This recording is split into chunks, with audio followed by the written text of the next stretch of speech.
In July 2024, there was a young Chinese entrepreneur, whom we'll get to know in a bit, who wasn't even well known within China itself. He was giving an interview to 36KR, a media company specializing in financial and tech news. That same month, the American company OpenAI, one of the leading forces in machine learning and large language models, was experiencing some of its brightest days. To put things in perspective, in July alone, approximately 1.7 billion users visited its crown jewel ChatGPT, which we all know, of course. Take a moment to process that. 1.7 billion visitors in just 1 month. Now, here's the interesting part. At the height of OpenAI's market valuation, this young Chinese entrepreneur made a rather unusual statement during his interview with 36KR. He said, "More investment does not necessarily lead to more innovation. OpenAI is not a god, nor can it always stay ahead." Fast forward to today, January 2025. Just last week, between the 20th and 24th, the World Economic Forum was held in Davos, Switzerland, as it is every year. This time, the forum's focus was on the importance of innovation and modern technology. According to Bloomberg, private discussions on the sidelines of the conference revealed that American tech giants had reached a consensus. The US and its allies must build more data centers and ensure that AI market regulations remain flexible rather than rigid as they currently stand. Why? Because the US wants to stay ahead of its #1 competitor, China. This sentiment was echoed in a statement by Ruth Porat, President, Chief Investment Officer, and Chief Financial Officer of Alphabet and Google. She noted that while American companies might currently be more than a year ahead of their Chinese counterparts in AI models, it's uncertain whether the US will be able to maintain this lead. However, despite her measured tone, Porat's statement now seems overly optimistic. And like most investors, AI giants, and industry insiders, she was likely shocked by what happened in the very same days. So what exactly happened? On January 20th, a Chinese AI startup called DeepSeek launched its latest open-source large language model, DeepSeek R1. This model has rivaled and even outperformed some of its American counterparts, including ChatGPT. In just a few days, DeepSeek R1 dominated the global tech scene, catching US investors off guard with its astonishingly low cost and a model size less than 1/10 of OpenAI's systems. This unexpected breakthrough triggered a massive market sell-off. By Monday, American and European tech stocks collectively lost $1 trillion in value. Among the hardest hit was Nvidia, which saw $589 billion wiped out, marking the largest single-day loss for any company in the history of the US stock market. What happened, in short? As the Wall Street Journal put it, a bloodbath. Remember that young entrepreneur we mentioned at the start? Well, he's the founder of DeepSeek. So now the big questions are, who is this young man? What's his story? What exactly is DeepSeek? Why are American tech giants so alarmed by it? And why is the US so worried about China's rapid advances in AI? That's part of what we'll be discussing today in this highly anticipated episode, which many of you have been requesting over the past few days. So make sure you watch until the end. On January 20th, at the very same moment that DeepSeek was launching its new R1 model, Donald Trump was being inaugurated as the new president of the United States. Meanwhile, on the other side of the world, an unknown Chinese entrepreneur was sitting across from China's second most powerful man, Premier Li Qiang, in a high-level business meeting with China's top executives. This 40-something-year-old entrepreneur, whom you can see here speaking while the premier listens intently, was the only AI industry representative invited to the meeting. Liang Wenfeng, the Chinese mathematics prodigy who has shaken the world in recent days through DeepSeek. But before we discuss how his company stunned the Americans, we need to understand who he is and how he got here. Born in 1985 in Zhanjiang, a poor city in Guangdong province, Liang was the son of an elementary school teacher. This background shaped him into a top-performing student, so much so that he began studying calculus on his own in middle school. Excelling through his education, he eventually earned a place at the prestigious Zhejiang University. As a student, Liang began developing AI algorithms capable of identifying stock patterns based on complex criteria. A math fanatic, he was convinced, years ahead of his time, that analyzing vast amounts of market data could uncover hidden trading patterns, paving the way for huge financial gains.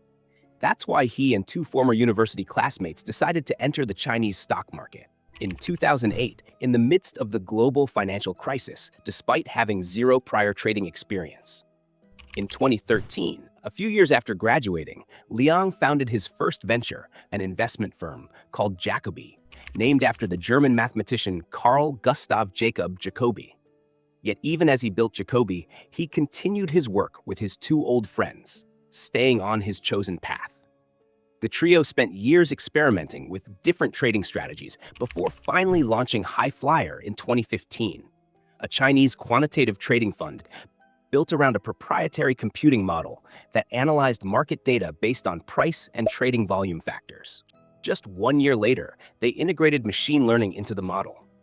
This development allowed the system to delve deeper into financial and investment data, enabling it to identify optimal investment paths.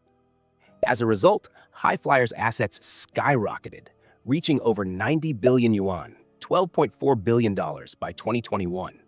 However, in the following years, the fund faced setbacks, losing about a third of its asset value, and today it manages approximately $8 billion.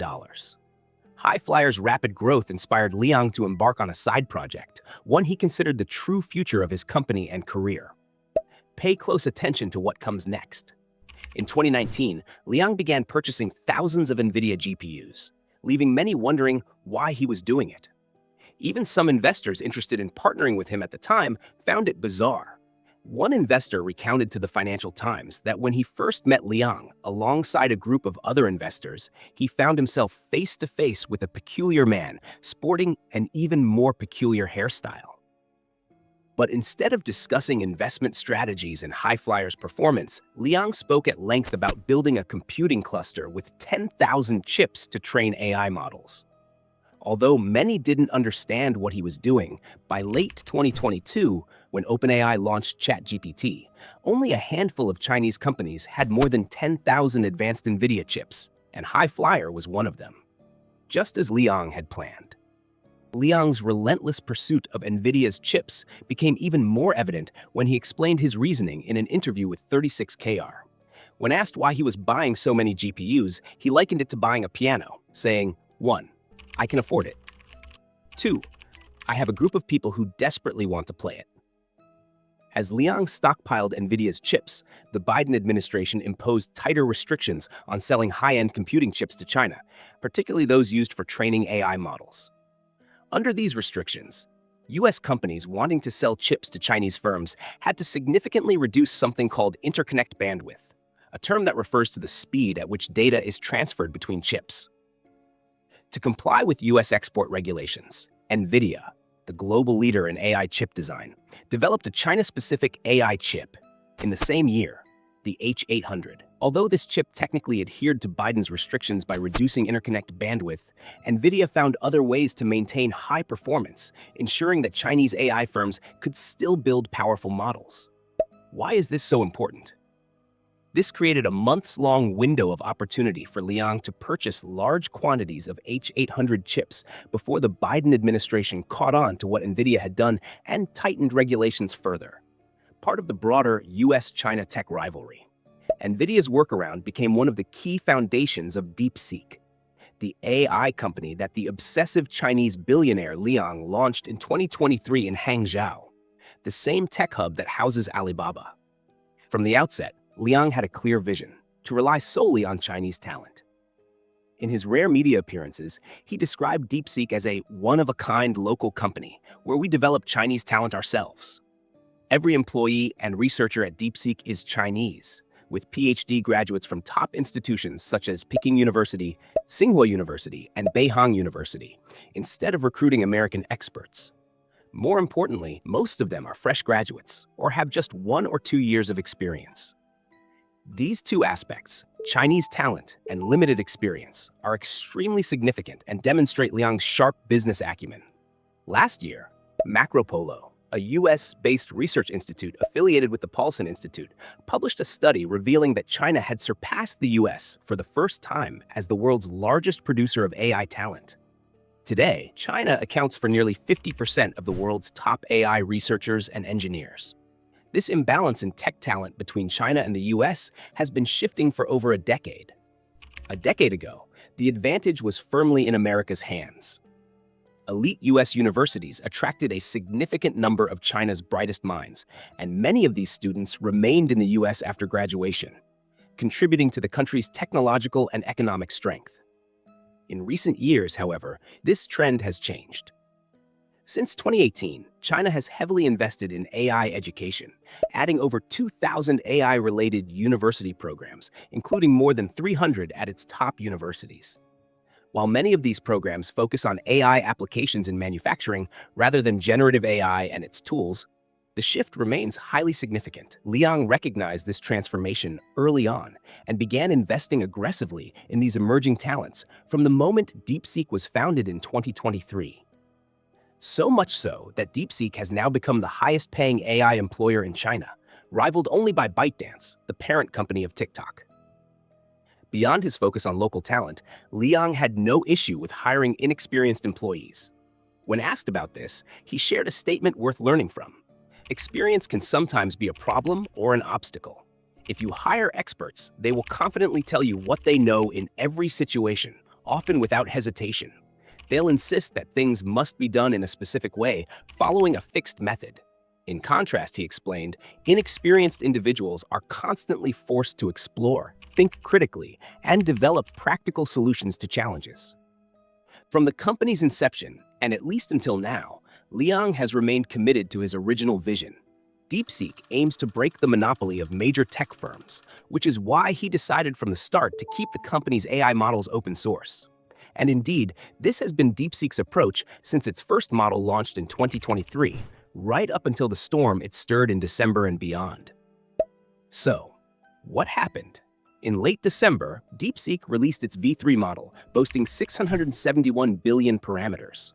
A parameter is a fixed value in an equation, and the more parameters an AI model has, the better it can recognize and process complex patterns. According to DeepSeek, V3 was trained in just 2 months using 2,048 computing chips at a total cost of $5.6 million. The model can perform many of the core functions of GPT-4. For perspective, GPT-4 has 1.8 trillion parameters, 3 times larger than DeepSeek's V3. However, OpenAI trained GPT-4 using over 16,000 chips at a staggering cost of $100 million. In contrast, DeepSeek's AI was trained with far fewer resources at a fraction of the cost. Then, on January 20th, DeepSeek launched R1, a logical reasoning model that the company claimed rivals OpenAI's latest and most advanced model, Q01, which currently costs $200 per month. DeepSeek also asserted that R1 outperforms ChatGPT's existing models, and it's completely free. Exactly 1 week later, on Monday, DeepSeek unveiled Janus Pro, a compact AI model that can run on any laptop and generate images. The company even claimed that Janus Pro outperforms OpenAI's DALL-E 3. The combination of these powerful, open-source, and free AI models, along with DeepSeek's unconventional approach, stunned the industry. Why? Because for years, the AI industry operated under one fundamental belief. Developing AI requires massive amounts of advanced, incredibly expensive computing chips. This is precisely why no one expected serious competition from China, especially since Chinese companies have struggled to purchase high-end chips due to US export restrictions. But DeepSeek took an unexpectedly brilliant approach. Lennart Heim, an AI researcher at the RAND Corporation, explained AI models using an analogy. Imagine ChatGPT as a librarian who has read every book in the library. When you ask it a question, it gives you an answer based on the knowledge it has gathered from all those books. The problem with this approach? It's long, expensive, and resource-intensive, requiring massive computing power, enormous amounts of data, and a huge electricity bill to train an AI model at that scale. DeepSeek, however, said, "Stop. We're not taking the hard road." They neither had the resources nor the computing power for a traditional AI training approach, so they played it smart. What did they do? Lennart explained that instead of making the AI model, akin to a librarian, read every single book, DeepSeek made it a highly skilled librarian capable of efficiently searching for the most relevant book to answer a given question. In other words, rather than reading all the books, it only reads the one that contains the key information. Alongside this smart approach, DeepSeek also employed another technique as part of its solution, the mixture of experts model. What does that mean? Instead of having a single librarian capable of searching across every topic, they created a team of specialized librarians. One librarian is dedicated to cooking, another to physics, another to specific types of literature, and so on. This method reduced the strain on computing chips, as they no longer had to process everything simultaneously, preventing system overload. By applying these strategies with remarkable intelligence, DeepSeek managed to train its AI models at just a fraction of the cost of its American competitors. The shockwave DeepSeek sent through the US AI industry has fueled a lot of speculation over the past few days without any concrete evidence to back it up. Some American experts have claimed that this was a message from the Chinese government to the Trump administration, proving that US technological sanctions against China are ineffective. Others have taken the theory even further, suggesting that DeepSeek is part of a Chinese conspiracy to dismantle the American tech industry. In reality, things are often much simpler than conspiracy theories suggest. And of course, DeepSeek's models are not without their flaws. After returning from their Chinese New Year break, Liang and his team announced that they would immediately begin work on the next version of DeepSeek. Meanwhile, one key question is now being asked by some of the top AI experts. Can DeepSeek sustain its competitive edge as the industry advances and spending increases? This question is crucial because we shouldn't jump to the conclusion that major US tech companies are simply wasting money or that DeepSeek is on the verge of overtaking them. So why might that be an exaggerated scenario? Because operating advanced AI models will continue to be extremely expensive even after training. Furthermore, major companies like Google and OpenAI will keep investing heavily in AI development to maintain their dominance in the market. The key takeaway here is that DeepSeek has exposed the flaws in the bigger is better doctrine. It has demonstrated, in practice, that smaller AI models, when trained correctly and with innovative, smart techniques like the ones the Chinese team employed, can rival or even surpass the performance of much larger models. This means that AI companies can achieve significant advancements with much lower investments than what was previously common in the industry. As a result, investors may be encouraged to fund emerging AI startups, fostering greater competition among companies rather than allowing Silicon Valley giants to dominate cutting-edge technologies simply because they can afford massive spending. I won't keep you much longer. AI is a vast topic that would take multiple episodes, not just one. In fact, we might do another episode soon on the intense competition between China and the US for AI dominance, as both see it as the key to shaping the future of global technology. If you'd like to see that episode, let us know in the comments. And before we wrap up, I have a question for you. After seeing how a group of young developers in China, with minimal resources, managed to outperform American companies backed by the world's largest financial and technological powerhouses, do you think there's hope for Arab companies to rise and compete globally? Or is that simply too difficult for us as Arabs? And why? I'll be reading all your answers in the comments. If you enjoyed this episode, don't forget to like and share the video and subscribe to the channel if you haven't already. Most importantly, tell your friends and loved ones about us. They might find it useful. See you next time. Take care.